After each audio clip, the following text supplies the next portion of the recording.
الحمدللہ وکفی وسلام علی عبادہ الذین اصطفی اما بعد۔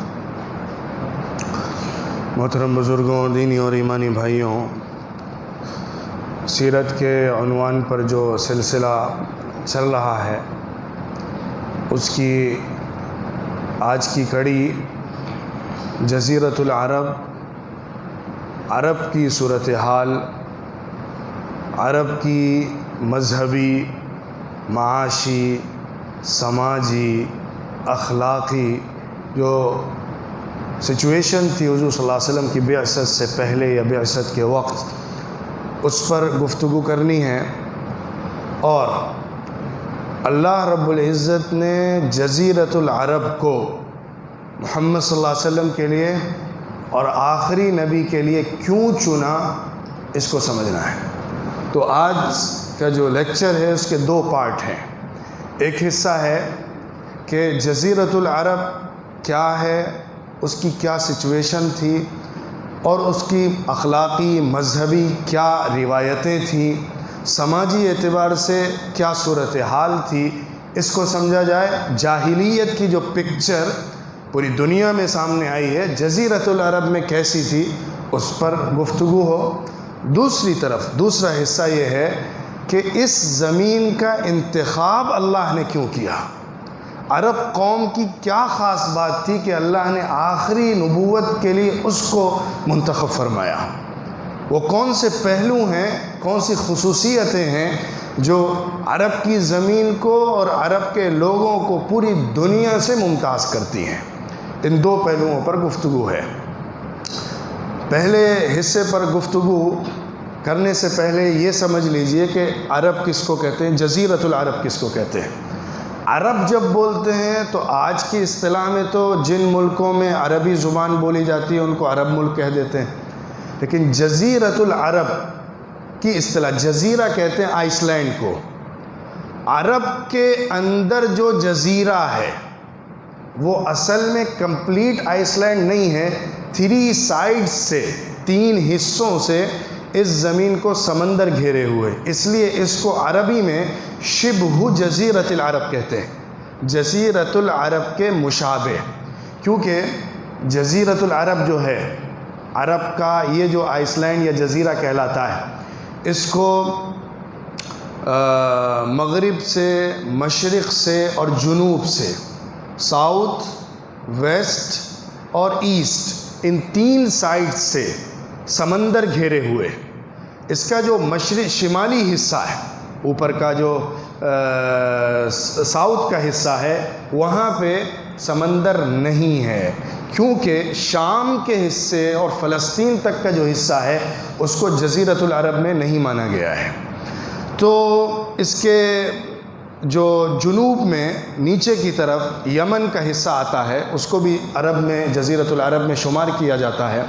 وہاں سے بحر عرب یا بحر ہند جس کو کہتے ہیں وہ جڑا ہوا ہے، اور اس کے مغربی سائیڈ میں جو جدہ کی طرف اور اس سے اوپر مدینے کی طرف راستے میں جو ساحل ہے، جو سمندر ہے، وہ سمندر بحر احمر یا بحر قلزم والا سمندر ہے، وہ ادھر سے جڑا ہوا ہے۔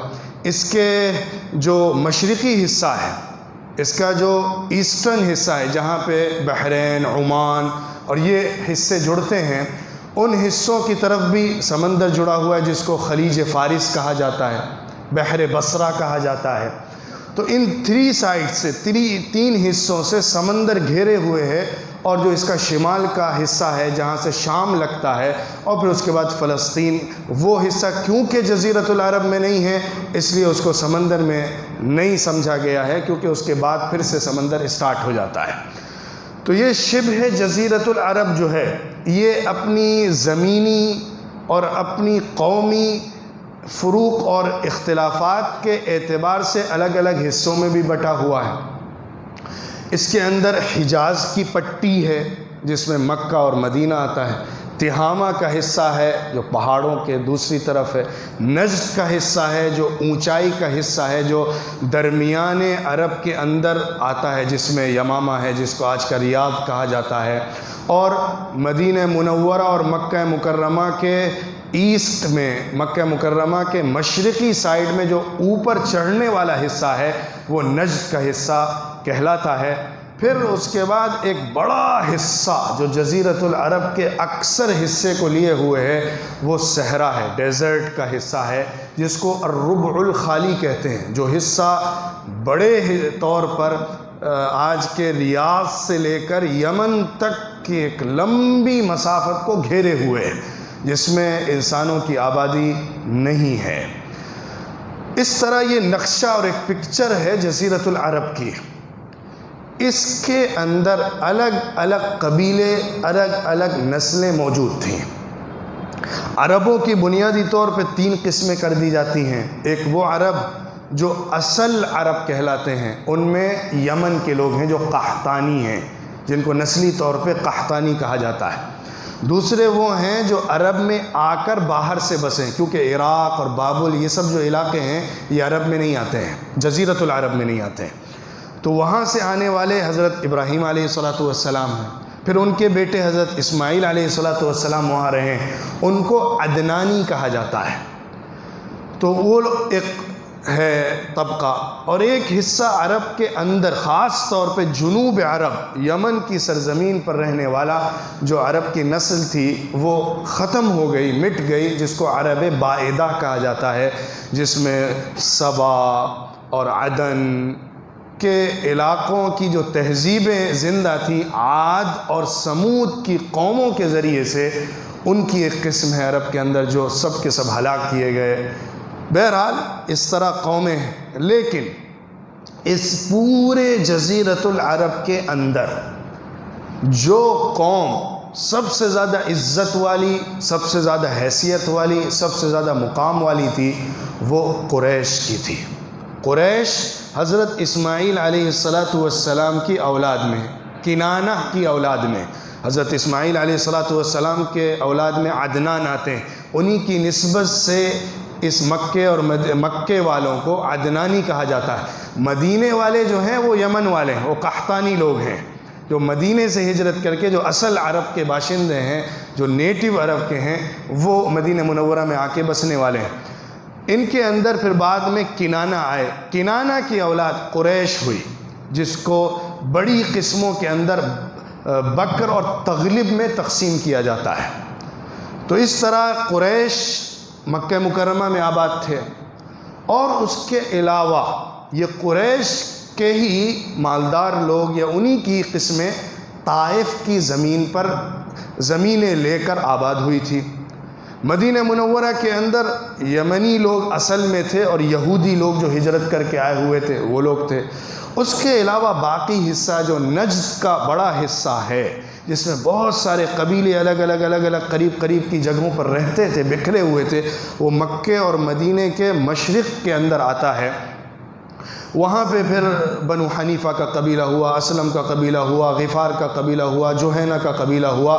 یہ یمن کے بارڈر سے لے کر آپ کے یہاں شام کے بارڈر تک بکھرا ہوا، پھیلا ہوا تتر بتر چھوٹے چھوٹے قبیلوں کی شکل میں ہمیں جغرافیہ کے اندر نظر آتا ہے۔ یہاں تک کہ دومت الجندل جو شام کے بارڈر پر عرب کا آخری حصہ تقریباً بنتا ہے، وہاں تک یہ پھیلا ہوا ہے، یا موتا جہاں پر جنگ ہوئی تھی ان حصوں تک شمال کے اندر پھیلا ہوا یہ جزیرۃ العرب، اور اس کے الگ الگ لوگ ہیں۔ اگر اس کی مسافت دیکھی جائے تو تقریباً اگر اس کی لمبائی دیکھی جائے، یعنی شام کے بارڈر سے لے کر یمن تک کا حصہ وہ تقریباً 2500 کلومیٹر کا بنتا ہے، اور اگر اس کو لمبائی میں دیکھا جائے یعنی مغربی ساحل سے لے کر مشرقی ساحل تک کا حصہ تو تقریباً 2000 کلومیٹر بنتا ہے، اور اس کا پورا جو جغرافیہ ہے وہ اسکوائر کلومیٹر کے اندر 3 لاکھ ابو ہے، 30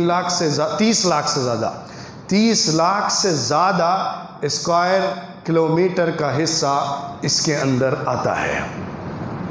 تو اس طرح یہ پورا جزیرۃ العرب ہمارے سامنے ایک نقشے کے طور پر آتا ہے، اور اس کی روشنی میں اب یہ سمجھنا ہے کہ وہاں کے جو لوگ تھے ان کی مذہبی رسم و رواج کیا تھی یا مذہبی آئیڈیالوجی کیا تھی۔ بنیادی طور پر شرک پرستی تھی، بتوں کی عبادت تھی۔ کعبہ مرکز تھا، کعبے کے آس پاس رہنے والی قریش کی قوم سب سے مبارک اور مقدس قوم جزیرۃ العرب کی سمجھی جاتی تھی، لیکن اسی کعبے کے اندر 360 بت نصب تھے، الگ الگ قوموں کے، الگ الگ قبیلوں کے الگ الگ معبود بھی تھے۔ ہر قبیلے کا ایک خاص معبود بھی ہوتا تھا اور ایک سینٹرل آئیڈلز بھی تھے جو سب کے کامن ہوتے تھے۔ لات، عزا، ہبل، منات، یہ بڑے بڑے بت ہیں۔ اساف، نائلہ، جو مروہ اور صفا کی پہاڑیوں پر رکھے ہوئے تھے، یا بڑے بڑے ان کی پہاڑیوں پر ان کے مندر بنے ہوئے تھے جو خاص خاص تہواروں میں جا کے وہاں پہ عبادت کی جاتی تھی۔ اس کے علاوہ ہر نسل کا ایک بت تھا، بلکہ ہر گھر کا ایک اپنا الگ پکچر والا بت تھا جس کی گھر کے خاص معاملات کے اندر عبادت ہوتی تھی۔ اور جب وہ لوگ کہیں سفر پہ جاتے تھے تو اپنے اپنے بت کو ساتھ میں لے کر جاتے تھے، اور کبھی کبھی قصے ملتے ہیں کہ اگر وہ راستے میں سفر میں ساتھ نہیں لا سکے یا معبود نہیں ملا تو سفر کے اندر 4 پتھر اٹھاتے تھے جو اپنے چولہے کو جلانے کے لیے اور کھانا پکانے کے لیے، تو ان میں سے اچھے 3 دیکھ کر چولہا بنا لیتے تھے، اس کے اوپر آگ جلا کے کھانا پکاتے تھے۔ ایک جو بچتا تھا اس کی پوجا کرنے لگتے تھے، اس کو بیچ میں گاڑ کے اس کے ارد گرد طواف کرتے تھے، کعبہ سمجھ کر یا کعبے کا تصور کر کے۔ وہ اپنے ساتھ جو گیہوں لے کر آتے تھے اس کو آٹا بنا کر اس کو روٹی بنانے کے لیے، تو روٹی بنانے کے بعد جو تھوڑا سا حصہ بچ جاتا تھا اس کی ایک پکچر بنا کے اپنے آئیڈل اور معبود کی شکل بناتے تھے، اس کی پوجا کرنے لگتے تھے۔ تو یہ ان کے ہاں مذہبی طور پہ بت پرستی اتنی زیادہ رائج تھی کہ ہر گھر کا بت تھا، ہر قبیلے کا بت تھا، ایک عمومی بت بھی تھا جس کی خاص موقعوں پر عبادت ہوتی تھی۔ لیکن حج بھی ہوتا تھا، حج کے لیے عرب کے تمام حصوں سے لوگ جمع ہوتے تھے۔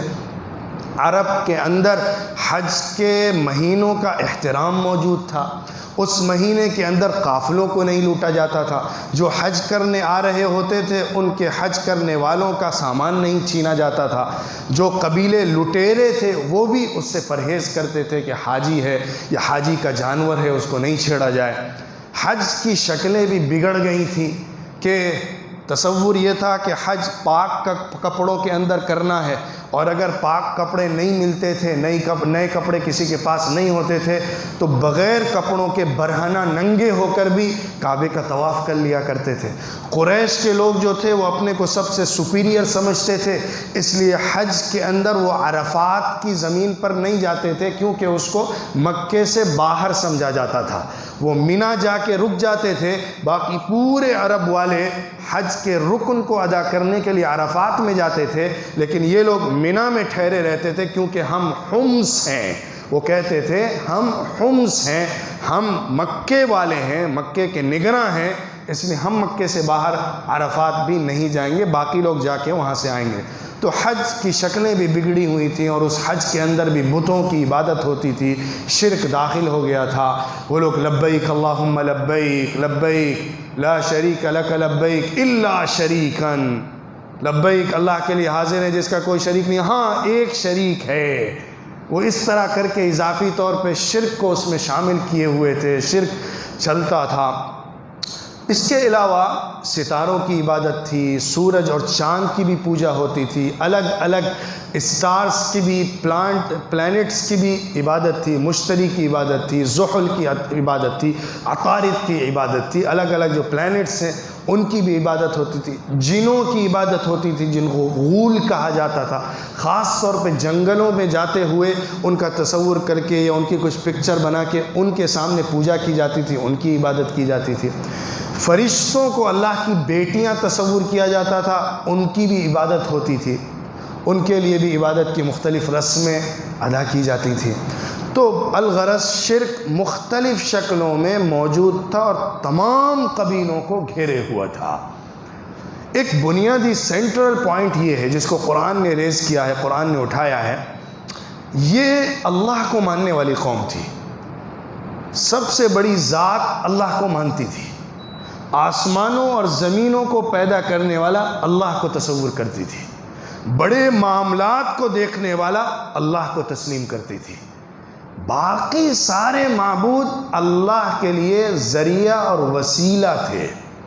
مَا نَعْبُدُهُمْ إِلَّا لِيُقَرِّبُونَ إِلَى اللَّهِ زُلْفَىٰ، یہ لوگ کہتے تھے کہ ہم اپنے معبودوں کی عبادت اس لیے کر رہے ہیں تاکہ یہ ہمیں اپنے رب اللہ سے قریب کر دیں، ہمیں اللہ سے قریب کرنے کے لیے معبودوں کی عبادت کرنا ضروری ہے۔ بارش کے لیے عبادت ہوتی تھی خاص معبود کی، اور اس کے علاوہ روزی روٹی کے لیے عبادت ہوتی تھی خاص معبود کی، الگ الگ عبادتیں الگ الگ معبودوں کی کرتے تھے اللہ تک پہنچنے کے لیے۔ اس کے علاوہ ان کے یہاں خاص خاص تہوار اور خاص خاص میلے تھے۔ سب سے بڑا تہوار، سب سے بڑا موسم، سب سے بڑا میلہ حج کا ہوتا تھا۔ عرب حج کو موسم کہتے تھے، موسم کا لفظ حج کے لیے بولا جاتا تھا، حج کے مہینے کے لیے بولا جاتا تھا۔ اس موقع پر ان کے ہاں جو بڑے بڑے میلے تھے یا بڑے بڑے مارکیٹ تھے، وہ عکاظ کا مارکیٹ تھا، ذو المجنہ کا مارکیٹ تھا، اور ذو المجاز کا مارکیٹ تھا، اور مجنہ کا مارکیٹ تھا۔ یہ تین بڑے ان کے اڈے ہوتے تھے یا میلے ٹھیلے ہوتے تھے، جس میں بڑے بڑے تاجر، بزنس مین سب جمع ہوتے تھے، اپنے سامان کو لا کے بیچتے تھے۔ یہ سینٹرل مارکیٹ ان کی ایک اینول ہوتی تھی، جس میں سارے ملک کے باہر کا مال لا کر فروخت کیا جاتا تھا۔ جنوب سے یمن سے لایا جاتا تھا، شمال سے شام سے لایا جاتا تھا، بلکہ ان کی تجارت تو باہر کے ملکوں تک پھیلی ہوئی تھی۔ ان کی تجارت ہندوستان تک آئی ہوئی تھی، سندھ اور ہند میں تھی، چائنا میں تھی، عراق اور فارس تک گئی ہوئی تھی۔ دوسری طرف بیزنطینی حکومت کا جو علاقے ہیں شام سے اوپر کے، ان تمام علاقوں سے بزنس ہوتا تھا۔ ایک موسم تھا جس میں یہ لوگ ساؤتھ کی طرف بزنس کے لیے نکلتے تھے سال میں، اور سال کے ایک موسم میں نارتھ کی طرف بزنس کے لیے نکلتے تھے۔ ٹھنڈک کا زمانہ ہو تو ایک حصے میں جانا ہے، گرمی کا موسم ہو تو دوسرے حصے میں جانا ہے۔ خاص طور پہ جو ٹھنڈک کا سیزن ہوتا تھا اس میں شمال میں نہیں جا سکتے تھے، وہ حصہ بہت برفیلی اور ٹھنڈے علاقے کا ہوتا تھا، اس لیے وہ ہندوستان، چائنا، ان علاقوں کی طرف بڑھتے تھے۔ اور جو گرمی کا سیزن ہوتا تھا اس میں وہ ان شمال کے علاقوں میں، شام سے اوپر کا جو بیزنٹائن امپائر ہے، ان علاقوں میں جا کر سامان خریدتے تھے اور یہاں سے سامان لے جا کے بیچتے تھے۔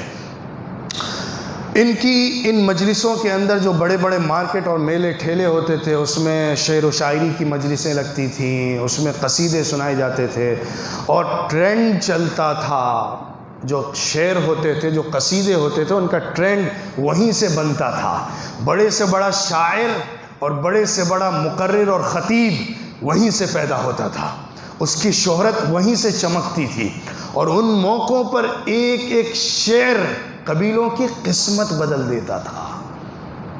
آتا ہے کہ ایک شاعر نے، بڑا مشہور شاعر تھا، اس نے ایک شعر ایک قبیلے کے بارے میں کہا تھا، تو اس قبیلہ جو بہت نامور سمجھا جاتا تھا وہ ذلیل بن گیا۔ منہ چھپاتے تھے وہ لوگ اپنے اماموں سے کہ ان کے چہرے نہ دکھیں، اس قدر ذلیل ہوا۔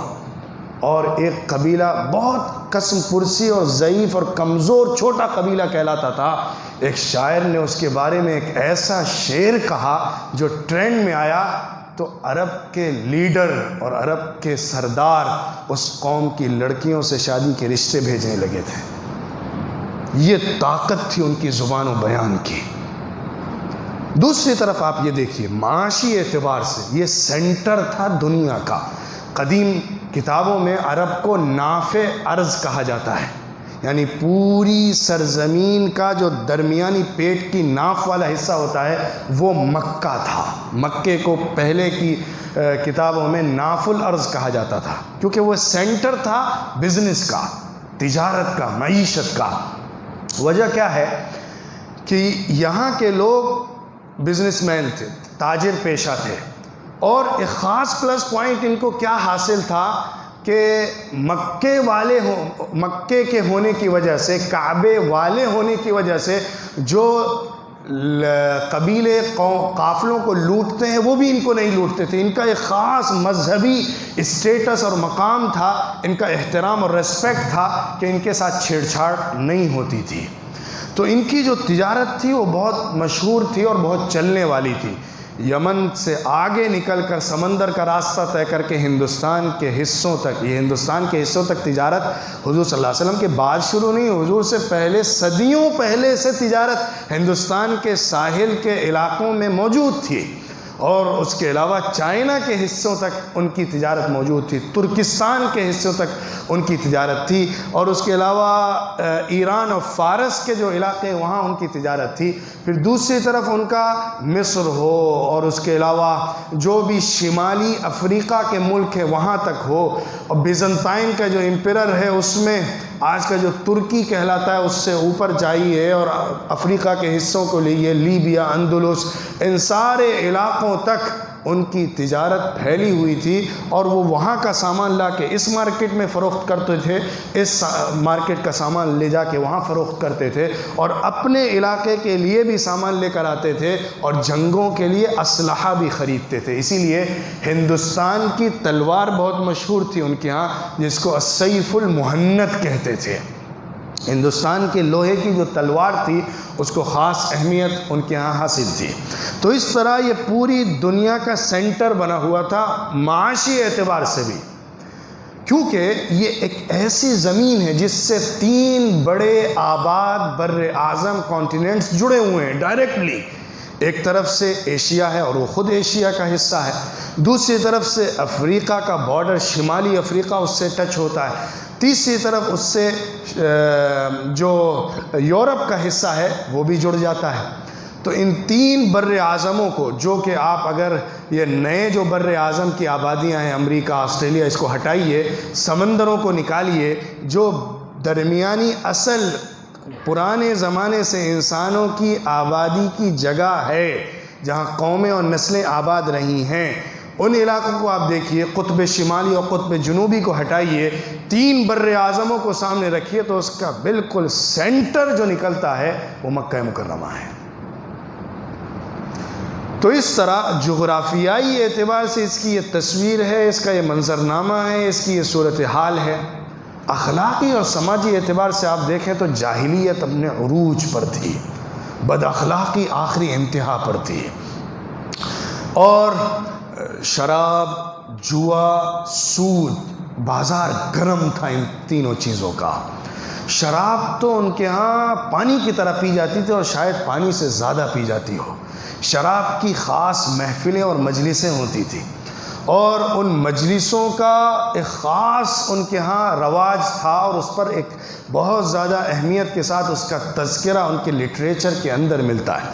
شراب کے جتنے نام ہیں، شراب کی جتنی قسمیں ہیں، جتنی کوالٹیز ہیں، ان کے جو ڈکشنری میں نام ہے، اگر اس کو آپ پڑھیں گے تو گننا مشکل ہو جائے گا. ان کے ہاں جو تجارت تھی نا، بزنس جو تھا، وہ اصل میں شراب کے ہی نام سے جانا جاتا تھا. حانوت جو ان کا تھا، حانوت جو کہتے تھے وہ شراب کے بار کو کہتے تھے. اور جو تجارت کا لفظ بولا جاتا تھا، بزنس کا لفظ بولا جاتا تھا، تو پہلے نمبر پہ جو اس کا سینس اور اس کا مفہوم نکلتا تھا وہ شراب کی تجارت نکلتا تھا. اور شراب کی مجلسوں کے اندر پھر ان کی طرف سے جو شعر و شاعری ہوتی تھی، جو قصیدے سنائے جاتے تھے، اس کا بھی بہت لمبا تذکرہ ملتا ہے. جوئے کا رواج تھا، جوا، پیسہ دینا اور اس کے پیسہ کسی چیز پر رکھنا اور اس پر پھر جیتنا اور ہارنا، یہاں تک کہ اس قمار کے اندر، اس جوئے کے اندر لوگ اپنی بیویوں کو ہار جاتے تھے. اس کا تذکرہ ملتا ہے کتابوں میں. جب ان کے پاس کچھ نہیں بچتا تھا تو اپنی بیوی کو گروی رکھ دیتے تھے جوئے میں، اور اس کو بھی ہار کے دوسرے کو دے دیتے تھے. یہ اخلاقی گراوٹ کی صورتحال تھی. سود کا رواج تھا عرب میں، خاص طور پہ مکے اور طائف کے جو مہاجن تھے، جو ساہوکار تھے، جو کیپٹلسٹ تھے، بڑے بڑے مالدار تھے، وہ لوگ لون پہ پیسہ دیا کرتے تھے اور اس کے بعد پھر ایکسپلائٹ کرتے تھے لوگوں کو. اور پھر ان میں بھی مدینہ منورہ کے اندر خاص طور پہ یہودی جو آ کے آباد تھے وہ تو پکے مہاجن تھے. ان کا پورا کام ہی سود پر چلتا تھا. لون دیتے تھے اور زیادہ بڑھا کر لیتے تھے اور اس پر پھر قوم کو چوس لیتے تھے. دوسری طرف زنا بھی عام تھا. زنا بھی کوئی معیوب چیز نہیں تھا. حضرت عائشہ رضی اللہ عنہ نے ذکر کیا ہے کہ عرب کے اندر جو نکاح کی شکلیں تھیں, جو نکاح کہلاتا تھا, وہ 4 طرح کا تھا. ایک نکاح تو وہ تھا جو آج ہوتا ہے, یعنی ایک 2 لوگوں کا خاندان کے ذریعے سے بندھن جڑتا ہے اور نکاح ہوتا ہے. اور دوسرا نکاح یہ ہوتا تھا کہ ایک عورت تھی جو باندھی ہوتی تھی, اس کو اسی کام کے لیے استعمال کیا جاتا تھا. پروسٹیٹیوٹ کے طور پر اس کو استعمال کر کے اسے زنا کے اڈے چلائے جاتے تھے اور ان کے گھروں پر ایک جھنڈا لگا ہوا تھا جس سے پہچانا جاتا تھا کہ یہاں جا کے زنا کا کام کیا جاتا ہے. اس کے اڈے بنے ہوئے تھے اور اس کے لوگ تھے. اور ایک قسم یہ تھی کہ 9 سے کم 10 سے کم 9 تک کے لوگ, 9 تک تعداد کے مرد ایک عورت سے آ کر تعلق قائم کرتے تھے. اور جب پھر اس کا پریگننسی ہو جاتی تھی, حمل ٹھہر جاتا تھا, تو پھر انتظار کیا جاتا تھا یہاں تک کہ بچہ پیدا ہو جائے. بچہ ہونے کے بعد پھر وہ عورت ان تمام 8-9 لوگوں کو بلاتی تھی اور ان سے دیکھ کر فیصلہ کرتی تھی یہ بیٹا تمہارا ہے. پھر وہ اسی کا ہو جاتا تھا, اسی کی طرف اس کی نسبت کر دی جاتی تھی. اور بھی اس طرح مختلف شکلیں, 3 لوگ 4 لوگوں کی شکلیں بھی تھیں جو آ کر ان سے تعلق قائم کرتے تھے اور بچے منسوب کیے جاتے تھے کسی ایک کی طرف. غلط تعلقات, دوستیاں, فرینڈشپ موجود تھی اور اس کی بنیاد پر ایک دوسرے کے ساتھ افیئرس چلتے تھے. اس کے بھی قصے ان کے شعر و شاعری میں ملتے ہیں. خاص طور پہ جو اشعار العرب کہلاتا ہے, عرب کا سب سے بڑا شاعر امرؤ القیس, جو 7 معلقات میں جس کے قصیدے کو سب سے زیادہ اہمیت حاصل تھی, اس کے پوری شاعری کا بڑا حصہ اپنی کزن, اپنی چچزاد بہن عنیزہ کے ساتھ عشق و معاشقی کے قصوں سے بھرا ہوا ہے. اور ان لوگوں کے قصیدے کو کعبے کے اوپر لٹکایا جاتا تھا. جو قصیدہ وہاں کے مارکیٹ کے اندر ٹرینڈ کر جاتا تھا یا ان کے شعر کی مجلس کے اندر فیمس ہو جاتا تھا, اس کو لکھ کر کعبے کے اوپر ٹانگ دیا جاتا تھا, جس کو معلقہ کہتے تھے. وہ شعر, وہ قصیدہ جو اس سیزن کا سب سے فیمس ہوا ہے, اس کو وہاں پہ ٹانگا جاتا تھا, جس کو سارے عرب کے لوگ آ کے پڑھا کرتے تھے اور پورے عرب میں وہ پھیل جایا کرتا تھا. عورت کی جو حیثیت تھی, عورت کا جو مقام و مرتبہ تھا, بہت ہی گرا ہوا, بہت خستہ حالی کے ساتھ عورت رہتی تھی. بچی ہے تو زندہ اس کو زمین میں دفن کر دینے کا رواج تھا. حیثم ابن عدی نے لکھا ہے کہ تقریباً تمام عرب کے قبیلوں میں عورت کو بچی کو دفن کرنے کا رواج تھا. بعض دوسرے مورخین کی رائے یہ ہے کہ سارے قبیلوں کے اندر ایسا نہیں تھا, بلکہ کچھ خاص قبیلے تھے جن کے اندر بچیوں کو دفن کرنے کا رواج تھا. لیکن بعض تاریخی حقائق سے لگتا ہے کہ یہ کام بھی بہت کوئی نادر یا کمیاب نہیں تھا, بلکہ کافی بڑے پیمانے پر ایسا ہوتا تھا. ایک شخص تھا عبیدہ کر کے, میں نام بھول رہا ہوں, اس نے تقریباً 200 بچیوں کو آزاد کرایا تھا جن کو باپ دفن کرنے جا رہا تھا, اس نے اس کو خرید کے لے لیا تھا. اس طرح کئی لوگ تھے جنہوں نے اس طرح کام کر کے بچیوں کو بچایا تھا. بچی پیدا ہوتے ہی اس کو مار دیا جاتا تھا, یا بڑی ہونے کے بعد جب کہ وہ دوڑنے اور کھیلنے کودنے لگتی تھی, اس عمر میں آ کے بھی اس کو زمین میں دفن کر دیا جاتا تھا زندہ. تصور کر کے رونگٹے کھڑے ہو جاتے ہیں کہ انسان کتنا زیادہ سخت دل ہو جاتا ہے. اور کیوں کرتا تھا ایسا؟ فقر و فاقے کی وجہ سے, کبھی کچھ قبیلے اور کچھ عزت کے مارے کہ جنگیں چل رہی ہیں, جنگیں ہو رہی ہیں, ہماری بچیاں دوسروں کے پاس جائیں گی اور دوسروں کی باندیاں بنیں گی, اس لیے ان کو زندہ ہی مار دو. اللہ رب العزت نے پھر اسلام آنے کے بعد اس کو سخت ترین گناہ بتا کے اس پر روک لگائی ہے. اور سیاسی طور پر آپ دیکھیے تو اس سرزمین پر کوئی ایک حکومت نہیں تھی, ایک کوئی بڑی پارٹی نہیں تھی, ہر قبیلے کا اپنا الگ جھنڈا تھا. یقیناً پورے جزیرۃ العرب میں قریش سب سے بڑے سمجھے جاتے تھے، لیکن وہ بھی پولیٹیکل پارٹی کے طور پر ایک پورے اسٹیٹ کی رولنگ پارٹی کا رول پلے نہیں کر رہے تھے۔ ان کی مذہبی اہمیت تھی، لیکن سیاسی طور پہ ہر قبیلہ آزاد تھا۔ ایک چھوٹے سے چھوٹا قبیلہ 15 20 50 لوگوں کا بھی قبیلہ ہو، اس کا سردار ہوتا تھا، اور وہ اپنے قبیلے کو پورے عرب میں سب سے افضل سمجھتا تھا، اپنی عزت سب سے بڑھ کر سمجھتا تھا۔ ہر قبیلہ اپنے شاعر اور اپنے خطیب خود پیدا کرتا تھا، اور خطیبوں اور شاعروں کے ذریعے سے کسی قبیلے کی عزت اور ذلت طے ہوتی تھی۔ اور یہ تمام قبیلے جو الگ الگ حصوں میں بٹے ہوئے تھے، الگ الگ معبود اور الگ الگ چیزوں کی عبادت کرنے والے تھے، ان تمام قبیلوں کے اندر جو قبائلی سسٹم تھا اور جو ان کا جغرافیائی حصہ تھا، جو زمین تھی، اس کی وجہ سے باہر کی کوئی طاقت یہاں پہ کولونائزیشن کا عمل نہیں کر پائی تھی۔ رومن امپائر، پرشین امپائر جو اس کے دونوں بارڈر پہ لگے ہوئے تھے، اور ان کے انٹرفیئرنس کی روایات اور تاریخی قصے ملتے ہیں، اور بعض حصوں کو وہ لوگ اپنے کالونی بناتے رہے۔ مطلب شام کا جو حصہ، جو کہ جزیرۃ العرب میں تو نہیں آتا لیکن عرب کا حصہ مانا جاتا ہے، اس پر رومن امپائر کی کالونی تھی۔ یمن کا جو حصہ ہے اس پر حبشہ ایک بہت بڑا امپائر تھا، جہاں کا ابرہہ مکہ مکرمہ کے اندر کعبے کو ڈھانے کے لیے آیا تھا، اس کی حکومت یمن کے اوپر بھی قائم تھی۔ اور اس کے بعد پھر پرشین امپائر نے یمن پر قبضہ کیا تھا، اور اس کی حکومت وہاں پہ، وہ بھی اس کی کالونی بنا تھا۔ لیکن یہ جو حصہ جزیرۃ العرب کا، خاص طور پہ نجد کا، حجاز کا حصہ ہے، یہاں پہ کبھی باہر کی حکومت اور امپائر آ کے حکومت نہیں کر سکی۔ خاص طور پر جزیرۃ العرب کے اندر مکہ مکرمہ کی پوری تاریخ میں جتنی معلوم ہے، کبھی باہر سے آ کے کسی بڑی سپر پاور طاقت نے حکومت نہیں کی ہے، نہیں کر سکی ہے وہاں پہ، کیونکہ اس کا جو محل وقوع ہے وہ ایسا پہاڑوں سے گھرا ہوا ہے کہ اس کے اندر بڑی فوج کو لے کر ایک ساتھ داخل ہونا ہی ممکن نہیں ہے۔ بہت آسانی کے ساتھ ڈیفنس کرنا قریش کے لوگوں اور مکے والوں کے لیے آسان تھا، باہر کی طاقتیں حملہ نہیں کر پاتی۔ بحرین اور عمان کا جو علاقہ، جو عرب کا، جزیرۃ العرب کا مشرقی علاقہ ہے، وہاں پہ پرشین امپائر کا کالونی بنا تھا اور ان کے قبضے میں وہ گیا تھا۔ عراق کی جو زمین تھی وہ بھی ایرانیوں کے قبضے میں تھی، اور اس کے علاوہ جو شمال کا حصہ ہے وہ تو بہرحال رومیوں کے حصے میں تھا۔ تو اس اعتبار سے یہ جو زمین تھی، یہاں پہ ایک مکمل اسٹیٹ کی شکل اس سینس میں نہیں تھی کہ ایک مستقل کوئی حکومت یا کرسی ہو جس کے تحت پوری قوم کو لیڈ کیا جاتا ہو۔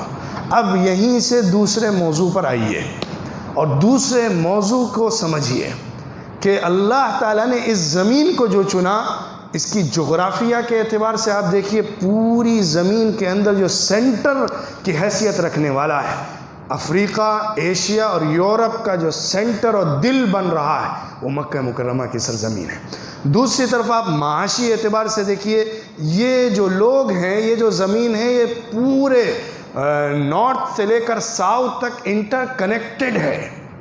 سمندروں کو چیر کر اس قوم کے لوگ ہند اور چین تک پہنچنے والے ہیں، اور پورے یورپ کو، بڑے حصے کو کور کرنے والے، بیزنٹائن امپائر کو کور کرنے والے ہیں۔ تو یہ زمین معاشی اعتبار سے سینٹر بن رہی ہے، کیونکہ اس کی جو منڈی تھی وہ ادھر نارتھ اور ساؤتھ دونوں کی بڑی بڑی منڈیوں کا سینٹر تھی۔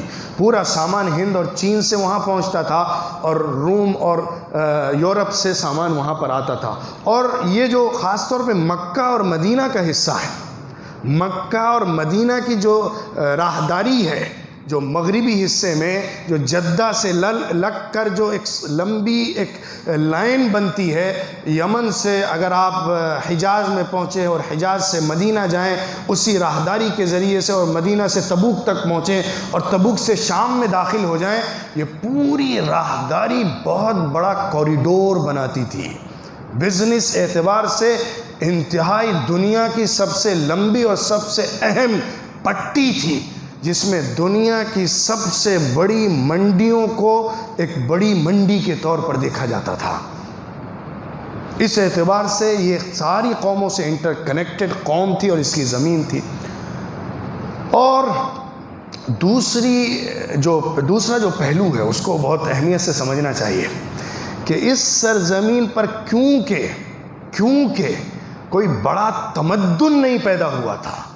عاد اور سمود کے تمدن یمن اور صنعا اور سبا اور عدن کے علاقوں میں رہ کر مر چکے تھے، لیکن اس خطے کے اندر کیونکہ کوئی ایک خاص کلچر، تمدن، بڑی ریاست کے طور پہ زمین نہیں بنی تھی، اس کی وجہ سے اس قوم کے اندر وہ بیماریاں پیدا نہیں ہوئی تھیں جو بیماریاں ایک لمبے عرصے تک تمدن کا مزہ چکھنے کے بعد قوموں میں پیدا ہو جاتی ہیں.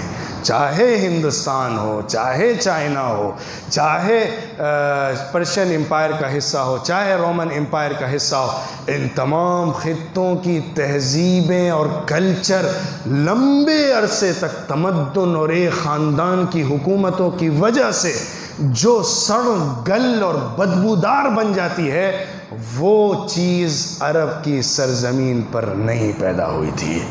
تمدن کا وہ ایک عام قومی سطح کا منظرنامہ اس زمین نے نہیں دیکھا تھا جس کی بنیاد پر اس کو کاؤنٹر کرنا وہیں سے شروع ہو کر بہت مشکل ہو جاتا ہے.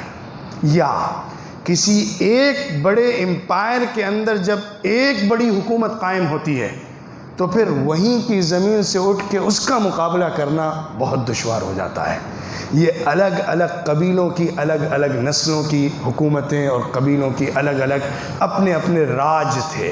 ان میں سب سے زیادہ عزت والے قبیلے سے اللہ رب العزت نے محمد صلی اللہ علیہ وسلم کو منتخب فرمایا. ایک حدیث ہے صحیح مسلم کی جس میں اللہ کے رسول صلی اللہ علیہ وسلم فرماتے ہیں اللہ رب العزت نے اسماعیل کی اولاد میں کنانہ کو منتخب فرمایا، کنانہ میں قریش کو منتخب فرمایا، قریش میں بنو ہاشم کو منتخب فرمایا، اور بنو ہاشم میں مجھے منتخب فرمایا. انا افضل العرب ولا فخر، سارے عرب میں سب سے افضل ہوں، کوئی فخر کی بات نہیں ہے. میں فخر نہیں جتا رہا ہوں، کوئی بڑا گھمنڈ نہیں دکھا رہا ہوں، لیکن میں سب سے بڑا اور سب سے افضل ہوں. اللہ نے چنا پورے دنیا کے اندر عرب کو، اور پورے عرب میں قریش کو، اور قریش کے اندر بنو ہاشم کو، اور بنو ہاشم میں محمد عربی صلی اللہ علیہ وسلم کو.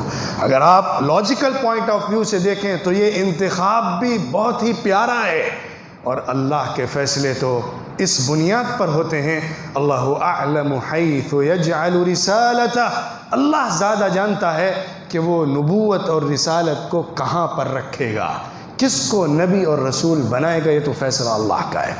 دوسرا پہلو جو اس قوم کا ہے، عرب کے لوگوں کا ہے، ان کے اندر غلامی والا ذہنیت نہیں پیدا ہوا تھا، کیونکہ ان کے ہاں کسی ایک خاص تمدن نے یا کسی ایک خاص حکومت نے لمبے عرصے تک حکومت نہیں کی تھی. اس لیے ان کے ہاں آزادی کا مزاج تھا، آزادی اور عزت کا خیال تھا. وہ اپنی ناک کے لیے خون بہا دیتے تھے. آپ سن کر حیران ہو جائیں گے، ان کی جو جنگوں کے قصے ہیں اس کو پڑھ کر عقل یقین نہیں کرتی ہے کہ کیسے انسان اتنا زیادہ چھوٹی موٹی چیزوں کے اندر جانیں کھپا سکتا ہے، نسلوں کو لگا سکتا ہے. حرب بسوس عرب کی ایک مشہور جنگ ہوئی ہے. ایک عورت تھی بسوس ابن منقذ، اس کی ایک اونٹنی تھی. ایک قبیلے کے آدمی نے اپنے تیر کے ذریعے سے اس کی اونٹنی پر وار کر دیا اور اس کے تھن پر لگ گیا، جس کی وجہ سے اس کے دودھ کے ساتھ خون آنے لگا. جب اس کا دودھ دوہا جاتا تھا اس اونٹنی کا تو خون ساتھ میں آتا تھا. تو اس پر غصہ ہو کے اس کے قبیلے کے آدمی نے اس شخص کو قتل کر دیا، اور اس کے بعد پھر اس قبیلے کے آدمی نے اس قتل کرنے والے کو قتل کیا. جنگ شروع ہو گئی، 40 سال تک جنگ چلی. حرب داحس و غبرہ، کیسی ان کے یہاں جنگیں ہوئی ہیں جو گھوڑوں کی ریس میں آگے پیچھے ہو جانے کی وجہ سے جنگ چلی، اور 100 سال تک چلی. جس کنویں پر لا کے جانوروں کو پانی پلایا جاتا تھا، میرے قبیلے کے جانوروں سے پہلے اس کے قبیلے نے جا کر جانوروں کو پانی پلا دیا. اس پر جنگ چھڑی اور سالوں سال جنگ چلی.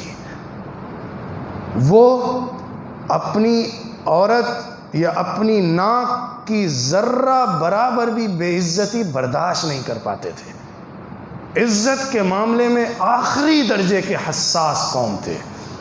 اگر بے عزتی ہو جائے تو جان دینا ان کے لیے بہت آسان اور بہت کم کا سودا ہوتا تھا. جنگوں کی سلسلہ، اس سے جو بات سمجھ میں آتی ہے کہ اس قوم کے اندر عزت کا پہلو تھا. دوسروں کو اپنے اوپر رکھ کر غلامی کرنے کا مزاج نہیں تھا. شجاعت تھی، ہمت تھی، اور بڑے کاموں کے لیے، بڑے انقلابات کے لیے ایسی قوم چاہیے ہوتی ہے جو عزت کے ساتھ جینے والی اور ہمت کے ساتھ آگے بڑھنے والی اور دل، جان، جسم، مال کی بازی لگا دینے والی ہوتی ہے. اس قوم کو اللہ نے اس زمین سے چنا تھا جو یہ کام کر سکتی تھی. شاید پرشین امپائر اور رومن امپائر اور ہند اور چین کی کوئی بھی نسل اور کوئی بھی قوم اس طرح سے قربانی دے کر نہیں آ سکتی تھی جس طرح عرب کے یہ عرب قوم سامنے آئی تھی. دوسری طرف آپ دیکھیے دریا دلی، مال کو خرچ کرنا. ان کے ہاں مال کو جس طرح بہایا جاتا تھا عزت اور نام اور ناک کے لیے، حیرت ہوتی ہے. پورا کا پورا اپنا گھر لٹا دیتا تھا. ایک مہمان کی ضیافت میں ایک مہمان آ جائے تو یہ سب کیوں ہوتا تھا؟ نام کے لیے، قبیلے کی عزت کے لیے. اس مقصد سے یہ ساری دریا دلی اور ساری سخاوت تھی. ایک آدمی مہمان بن کے آیا تو 100 اونٹ اس کے استقبال میں قربان کیے جاتے تھے، ذبح کیے جاتے تھے کہ اس کی ضیافت کرنا ہے. نام ہوتا تھا کہ اس آدمی کے آنے کی وجہ سے ہم نے، اپنے قبیلے نے 100 اونٹ ذبح کر کے اس کی ضیافت کی ہے. اور خاص موسموں میں جو بڑے بڑے مالدار ہوا کرتے تھے ان کے دسترخوان لگا کرتے تھے اور سینکڑوں لوگ آ کر اس پر کھانا کھایا کرتے تھے. حاتم طائی، جس کا نام بہت مشہور سخاوت میں ہوا ہے، اس کے بارے میں آتا ہے کہ روزانہ اس کے دسترخوان پر سینکڑوں لوگ کھانا کھانے والے ہوتے تھے. جنگل میں بھی چلا جاتا تھا تو دسترخوان بچھا دیتا تھا اور ہر گزرنے والا قافلہ وہاں سے کھا کر ہی گزرتا تھا. تو اس طرح سخاوت کے ہونے کی وجہ سے یہ جذبہ قوم کے اندر تھا کہ ہم اپنے مشن اور اپنے مقصد کے لیے سب کچھ لٹا سکتے ہیں. اور کسی بڑے انقلاب کے لیے ایسی قوم چاہیے ہوتی ہے جو جان اور مال کی قربانی دینے کے لیے تیار ہو. اور اس کے لیے سب سے بہتر قوم دنیا کے اندر عرب ہی نظر آتے ہیں جو اس طور پر سامنے ہیں. اس طرح اگر آپ جائزہ لیں گے ان کے اندر جو عزت، شجاعت، سخاوت، دریا دلی اور مساوات کی تصور کا ایک پیمانہ تھا، اس کی وجہ سے یہ قوم اس کی زیادہ لائق تھی کہ پوری دنیا کے بڑے سے بڑے امپائر میں جا کے بھی عزت کے ساتھ آنکھوں میں آنکھیں ڈال کے بول سکے. یہ طاقت تھی ان کے اندر.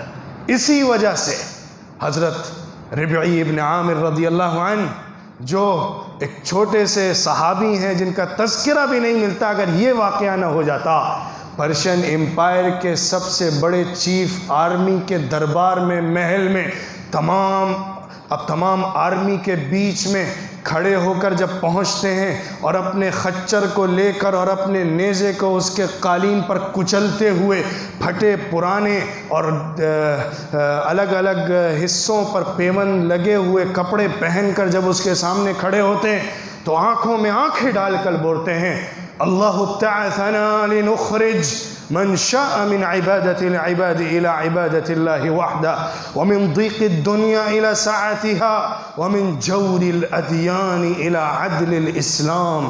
رستم جو سونے کے تخت پر بیٹھا ہوا ہوتا ہے، پوری آرمی اس کے محل کو گھیرے ہوئے ہوتی ہے، اس کے سائے کے اندر حضرت ربعی ابن عامر تنہا چل کر جا رہے ہوتے ہیں. رستم پوچھتا ہے، کیوں آئے ہو؟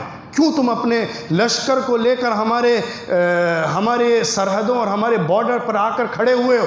کیا بھوک لگی ہوئی ہے؟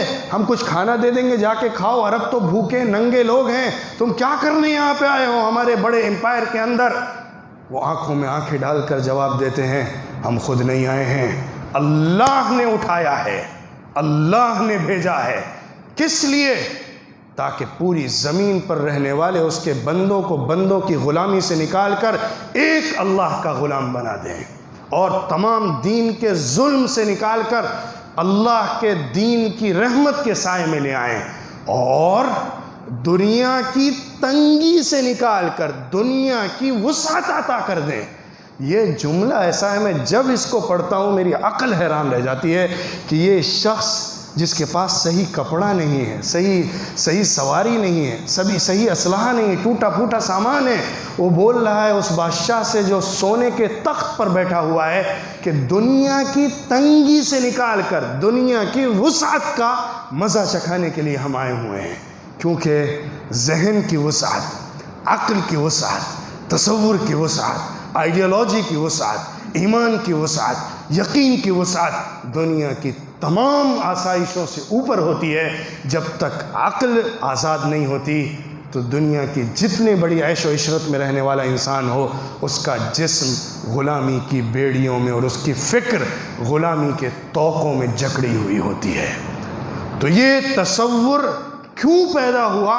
کیونکہ اس زمین کے قوم کی خاصیت تھی کہ وہ اس طرح اٹھ کے اس عظیم انقلاب کو لے کر پوری دنیا میں پھیل سکے. اس طرح آپ کے سامنے یہ پکچر آ جانی چاہیے کہ جغرافیائی اعتبار سے، سماجی اعتبار سے اور تصورات کے اعتبار سے، مساوات کے اعتبار سے، جذبہ قربانی کے اعتبار سے جو اسلام کو مطلوب تھا اور جس عظیم انقلاب کے لیے حضور صلی اللہ علیہ وسلم کو اٹھایا جا رہا تھا، اس کے لیے سب سے بہتر قوم عرب کی ہی قوم تھی. اسی لیے اللہ نے اس کا انتخاب فرمایا. باقی اخلاقی برائیاں، سماجی برائیاں، جاہلیت کی تصویریں وہ پوری دنیا میں تھی اور ان کے اندر تھی، اور وحشیانہ زندگی ہونے کی وجہ سے، کلچر اور تمدن سے دوری ہونے کی وجہ سے وہ جاہلیت کی تصویر ان کے ہاں اور زیادہ طاقت کے ساتھ نظر آتی ہے. لیکن پھر بھی کیونکہ یہ غیر استعمال شدہ مال تھا، یہ را مٹیریل تھا، یہ خام سامان تھا جس کو عظیم تعمیر اور عظیم عمارت کے بنانے کے لیے استعمال کرنا اللہ کو مطلوب تھا.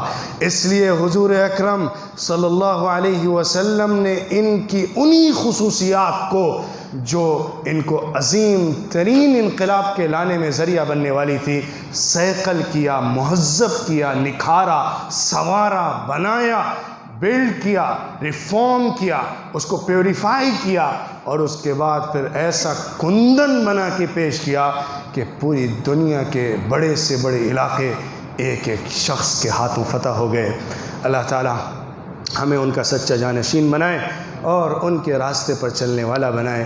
وآخر دعوانا ان الحمد للہ رب العالمین.